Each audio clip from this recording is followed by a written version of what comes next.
everybody. I'm Christophe van Tomme from Pronovix. I'm a Belgian. And I'd like to talk to you today about developer portals and their engagement. And originally I had this title, Strategy versus Best Practices, but a lot of people got really confused and they were like, why are those opposing each other? Like those are not conflicting. And so I made it from MVP to strategy, which makes more sense. But it's basically the same idea. So before I get started, I want to say thank you. Because today is my wedding anniversary. And so my wife is back home. And my kids are also back home in Hungary right now. So it's only because of them that I can be here. And but it's not only my family. It's also my colleagues in the company, and who are making it possible for me to present here, and who help me to build the material for talks like this, and also the wider community. Because a lot of the things that I've learned from talks like the one Cristiano gave just now. So, what is really short about our company, Pronovix? We're specialized in developer portals. So we build documentation sites for APIs. But I'll explain in a second. So what we do is we go around, collect information, and then share it back to the community. We've got a newsletter about that also.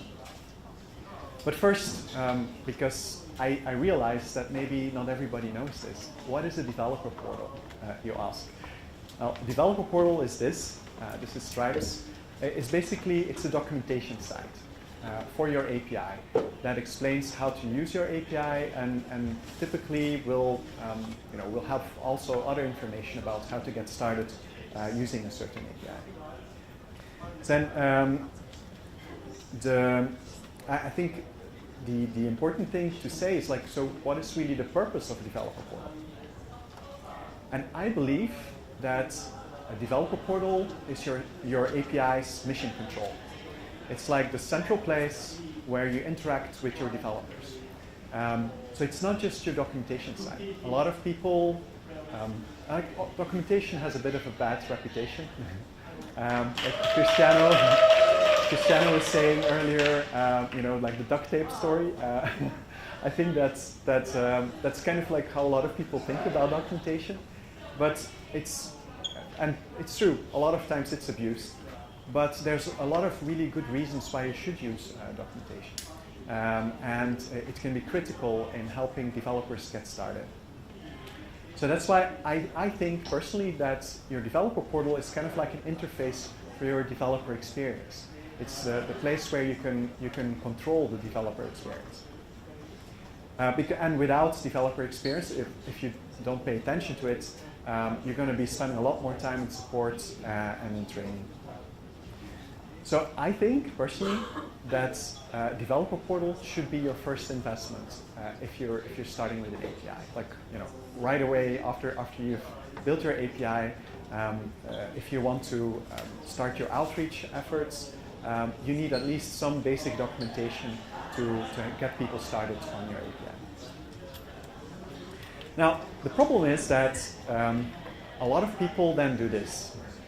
They've got their open API, their Swagger specification, and they turn it into HTML, and they put it on a website, and they're like, ta-da, we're done. No. I personally think that this is not even yet an MVP. I think that just having your specification out there is kind of like this. It's like a circle that draws the boundary between what is in your API and what's not in your API.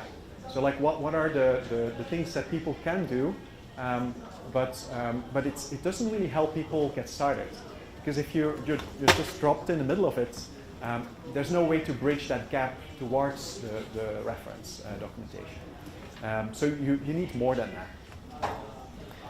So API reference docs are not enough. So, but if API reference docs are not enough, then what should be the best practices? What should be the MVP, the minimal viable product? And this is a question I got at a meetup in San Francisco. And somebody came to me and was like, so, okay, that's great. Like, I just did a talk about all the different types of documentation that are there for APIs. And she asked me, like, so what is then an MVP for documentation? And I didn't have an answer. So I did a lot of thinking, and what I'm going to show you today is like a first answer for that. We're still validating it, we're still testing it, to see like what makes most sense to be the MVP for documentation, API documentation. And the way that I've developed this is based on the developer's journey. And the developer's journey is like when you start using an API, like all the way from finding it, all the way through maintaining it, and like all the different steps that you need to go through.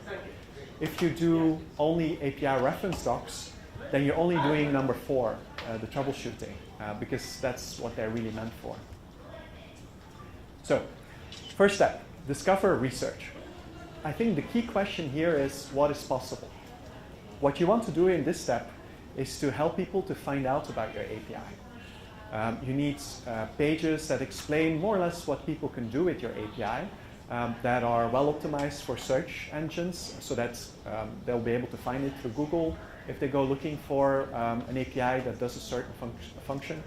And there are also pages that help people to navigate and to find their way into your documentation. The other type of documentation that I think is really important for discovery is worked examples. And I don't know if this is an MVP, because it's something that I haven't seen in too many websites yet. But worked examples are stories that explain what an API does without going too deep into details. So you're kind of explaining how people will be using and working with your API, but without going into like the nitty-gritty, like the deep details of it. And it helps people to understand more or less like how the interaction will go with the API and what it will be able to do. The second step is evaluation. And evaluation is, as I said, do I trust this? And I haven't seen this here, but in Europe, bank buildings in big cities look like this. They're like really, really expensive buildings that are for no real apparent reason like completely over-engineered. Why do they do this? Banks are not stupid. The reason they do this is because banks are like APIs, a very ephemeral product. They're not real. Well, okay, I'm going out on a leg here saying that money is not real. But banks do some really, really weird things with your money. And if you don't trust them, their whole model falls apart. So trust is super important for banks. The same thing is true for documentation and for APIs. Because if developers don't believe that your API is going to be around for a long time, they're not going to use it. So the production quality and the design of the site play a really important role in creating a trust signal that developers, we're going to be around. And we've done our best, and this is not just going to disappear. So you can trust us. It's okay to make your investment. The third step is getting started. And for getting started, basically, I showed you this picture earlier. So the way I see it, the reference docs are like a boundary of your API. They're like, this area you can cover with our API. And this other stuff is not included in this. If you can't find it in the reference, then it won't work. But to be able to help a developer to get to using the reference, you need like getting started tutorials. In the documentation science, they call this read to learn to do tutorials, which I really love as a way of explaining it, because it's documentation that it's not like just explaining so that you will understand it, but it starts right away with like helping you to do things while you're learning how to do it, and then also how like you get the basic understanding of what the product will do. So it's read to learn to do tutorials. Now, if you can really improve your experience if you have SDKs, because SDKs, if they're done really well and you explain with your tutorials how to use your SDKs, you're turning your API from something where a developer needs to learn about your API into something where a developer just uses an SDK in the environment they're already familiar with, because the SDK bridges the gap or helps to bridge the gap between the API and the integration that they're trying to do. And so one of the key things here is that your tutorials should be about your SDKs. Right? So if you have different SDKs out there, you should write your tutorials from the perspective of the SDK, because that is where especially beginning developers are going to start from, because they're iOS developers and they don't necessarily know how to use an API or how to even do a curl command. They just want to write an app. The next step is developing and troubleshooting. And the question there is, how do I do ... For this, I think guides can help. And here, I'm not sure if these are part of an MVP. I think what went before, yeah, a lot of people don't even have SDKs, but I think that they can be really important if you want a good developer experience. For a future talk, we'll do so what are the first things you should be doing? But I think that if you want a really good developer experience, guides should be probably part of that. And of course, reference documentation. Like reference docs is the bare minimum. Well, yeah, because you need it for troubleshooting. Now, this is an interesting one because a lot of people never really think about this one. And it's actually fairly cheap to do. What you want, like when a developer spends an enormous amount of effort in creating an app for your API, you want to tell them that you care about their work and their effort. This is also something that helps with building trust. Is saying like, we've seen your app, it's amazing. We'll tell everybody about all the cool things that you've done with our API. So you want to celebrate successful API integrations on your portal, because this is also a really good trick because it helps with promoting your API, because they'll tell their friends like, hey, I'm on the website of so-and-so because I use their API, and go look at my app, it's cool. And the last step is maintenance. And there I think that having API uptime and release notes for like the different versions is like the bare minimum. Because without, developers will be like, my app broke. Oh, I must have done something stupid, or I did something wrong. No, actually it was us, sorry. Don't worry, it's our problem. And that helps a lot with keeping developers from like, am I going mad? This was working last week, why doesn't it work anymore? But is this enough? I think not. Because best practices are only good enough to be the same as everybody else. So if you're competing, best practices are not going to help you win. To win in competition, you need strategy. So I was doing some thinking about this because I'm quite obsessed with strategy. I like for my own business, but also just I find it really interesting and refreshing to think about strategy. And so I was I thought a bit about it, and if you think about it, strategy is about it's a process where you're acting on others to try to change their behavior before they do something. Right? You want to convince your customers that they can trust you, and you want to like change the environment around you so that it will be better for you to survive in it. It's kind of like coral reefs do this in nature, and but they are going to the biology thing, and that's I'm a bioengineer by education, and I keep looking for things like that. But what you're trying to do is to protect and improve the environment so that you will continue to thrive, so that you will not just disappear. Strategy is a little bit like this. It's defeating your competitor before you even start fighting, right? Which is really important. Because competition, even though that it's celebrated today, competition is really wasteful. It's actually bad for everybody. because now two groups of people are fighting each other and destroying each other's work by competing. In the end, it's good for the consumer, but what would be even better is if competition was not even necessary. It's kind of a controversial position, but I think that in terms of strategy, this is what you're trying to do. And this is one story, and I was hesitating about putting this in or not. But like Twilio. Twilio was one of the biggest companies in developer evangelism in the community. Still today, they're very well respected. But like what I've seen is that this other company, Nexmo, that's also sponsored here, they started doing the same, like they went into the same business that Twilio was doing, which is also like the same kind of APIs. And if there's no clear strategic differentiation that is defensible, then somebody can come in and just replicate what you've done and copy it and maybe do it even better because they have all your mistakes to learn from.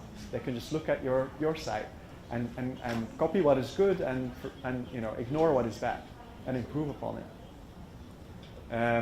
There's a bunch of other things in that strategy thing, but that's a longer story. So I think that strategy is like this arc here, like this one. Why does the stone stick there? Why does it stay? It's because, like, if you would try to build this without any support, you can't, because you put one stone up and it just falls down. So I think strategy is like this. It's an interlocking set of irrationalities, things that don't make sense on their own, but if you put them together, it becomes like super strong. And because it's so hard to replicate, others can't easily replicate what you're doing. And I think really good strategy is irrational if you look at it in detail. So that's because irrational things, others will not copy. It's like an interlocking set of features that can't be copied. And that makes it really, really resilient. And if you look at life around you, you'll see that everywhere. Life is doing this all the time. When organisms compete, for example, on the right you see that's the ant acacia. It's a tree and a species of ants that are like living together. And the tree feeds the ants and the ants protect the tree, and they're like individually, you can't possibly make this work. Like somehow they ended up in this fantastic symbiosis, but it's like, how do you even start? Like if you try to compete with that, like how do you even start like getting one of these things happening? Walmart did the same in the supermarkets sector in the US. They did this thing where they have a lot of local shops in rural areas with a really good distribution network, and then a couple of other things heaped on top of that.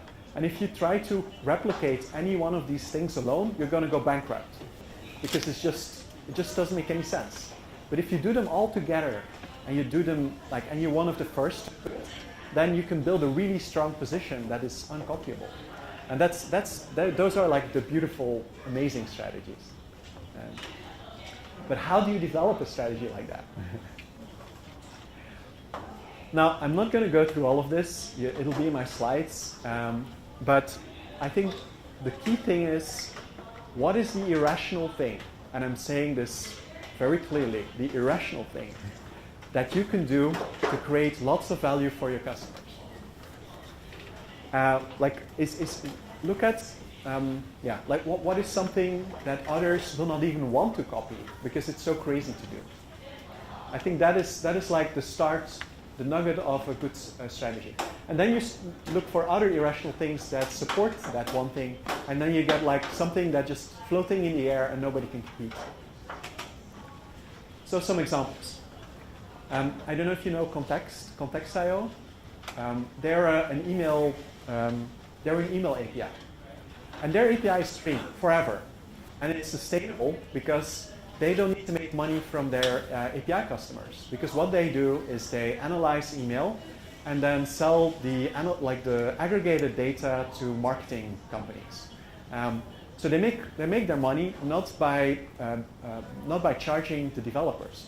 Now, it's kind of creepy, I guess, because they're in your mailbox and like getting your data. But for those people that are okay with that, this is a really interesting strategy that's uncopyable, or it's really hard to compete because the price point is zero.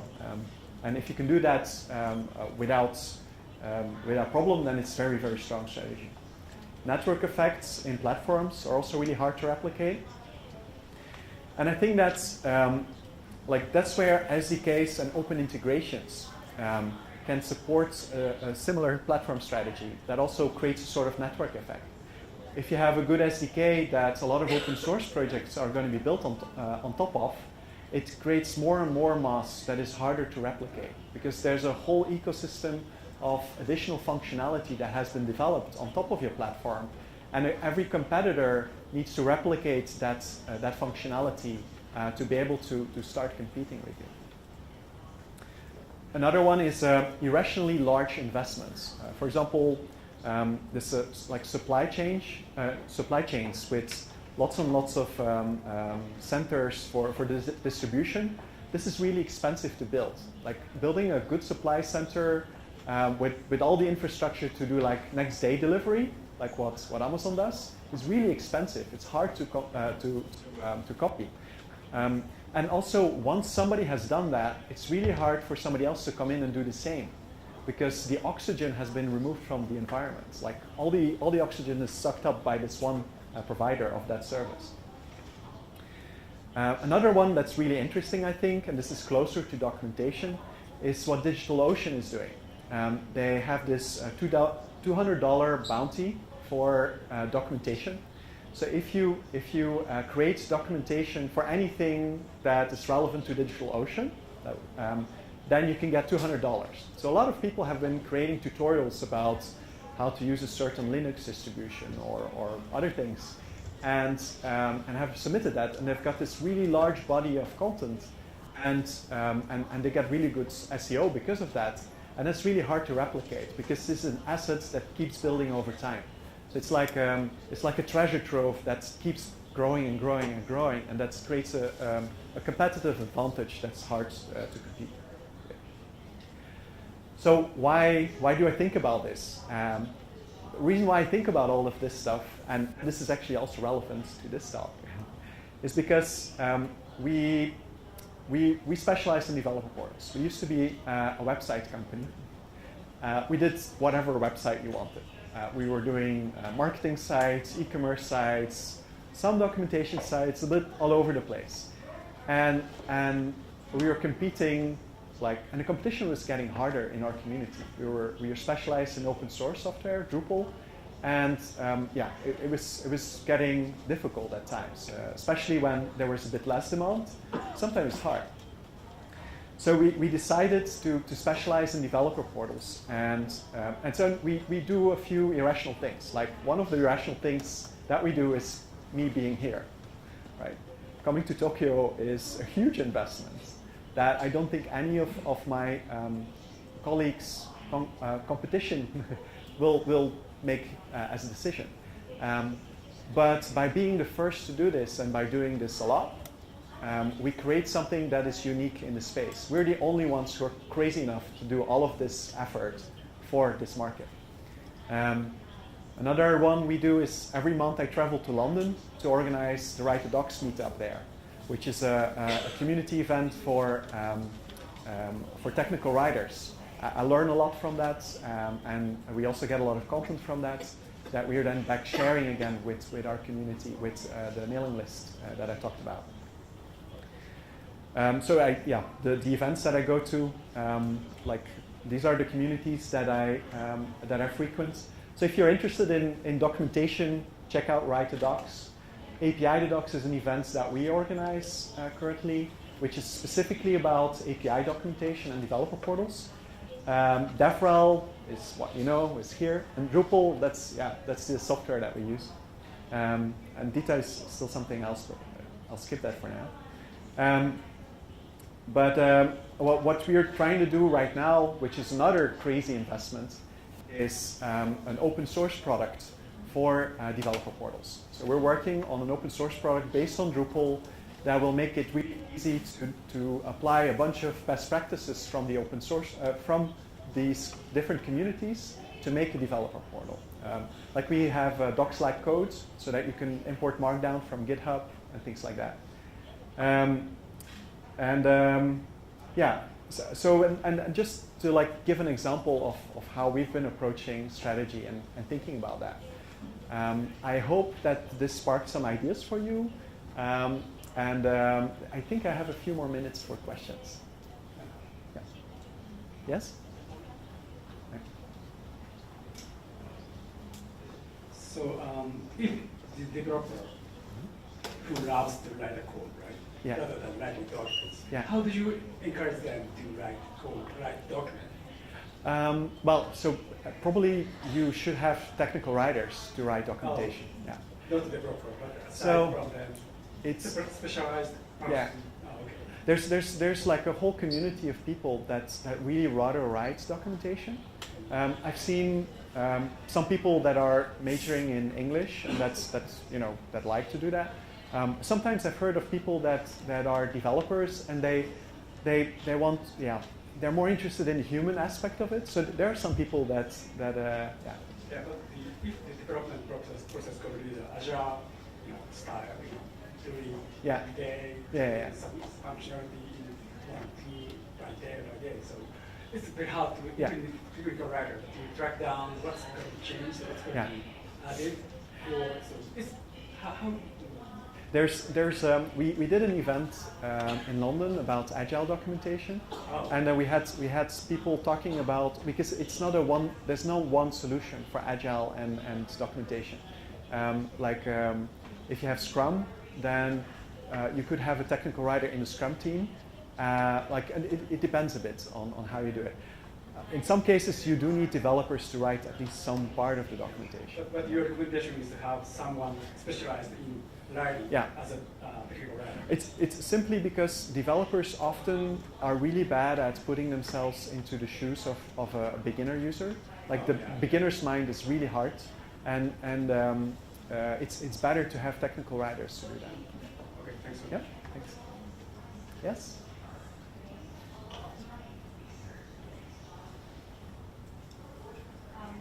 Hi. So I work for the company, which is from Sydney, and we have tons of documentation. And I understand that it's nice to have a technical writer, but so we have an office in Japan, and one of the pain is localizing the documentation. Do you have any experience with internationalization that you can share? So a lot of API companies choose not to localize. Right? That's the first thing, because what the way they think is, if you're going to be developing, you need to speak English, because developer languages are built around English, which is a very it's not really fair, but that's what a lot of companies do. Now, if your market is like a really big novice developers that might not know English because you have a really broad base, then you could have like tutorials. So there's different aspects to this again. One is first of all, do you really need it? If you do really need it, then maybe where to start? Like there's a whole industry around documentation translation. Like the DITA community I mentioned earlier, that's an XML language that was built to make documentation modular, to make it, and one of the biggest benefits of that is translation. For example, there's a company here in Japan that does translation of XML content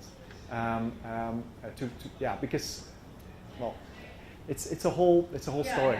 If you want, we can talk a bit more about it after. Sure. I think some of you guys might be interested in. So, All right, thank you very much.